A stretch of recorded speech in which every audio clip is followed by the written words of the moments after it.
আমি একজনের কাছে দায়বদ্ধ, তিনি হচ্ছেন আমার সৃষ্টিকর্তা, পালনকর্তা, রক্ষাকর্তা, রিজিকদাতা, ভাগ্য বিধাতা, উনি আমার সব। তাহলে ওনার কাছে আমার দায়বদ্ধতা আছে। আমি যখন কল্যাণ জানার পরে সেটাকে প্রচার করব না, সেটা মানুষকে ছড়াবো না, হ্যাঁ, সেটা নিজের ভিতর রেখে দিব। হ্যাঁ, যেখানে মানুষ এখানে খেয়ে খেয়ে মানে সবাই নষ্ট হচ্ছে, তাদের সেই জায়গায় আমার প্রতিবাদ লাগবে। আমি আমার রোল প্লে করব।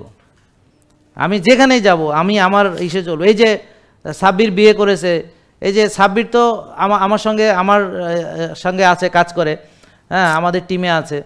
তো সে ওখানে দেশি মুরগি সব রেখেছে, দেশি মুরগি রাতা মোরগ কিনে কিনে রেখেছে, সরিষার তেলে রান্না করেছে, যে আমরা যেন গিয়ে খেতে পারি। বুঝতে পারছেন? পরিবর্তন আসতে হবে। সমাজকে পরিবর্তন করতে না পারলে একা একা ভালো হইয়া, এটা হলো আরেকটা স্বার্থপরতা। আপনি যেখানে দাওতে যাবেন সেই জায়গাটা পরিবর্তন হইতে হবে, নাহলে আপনি যান কেন? বুঝতে পেরেছেন?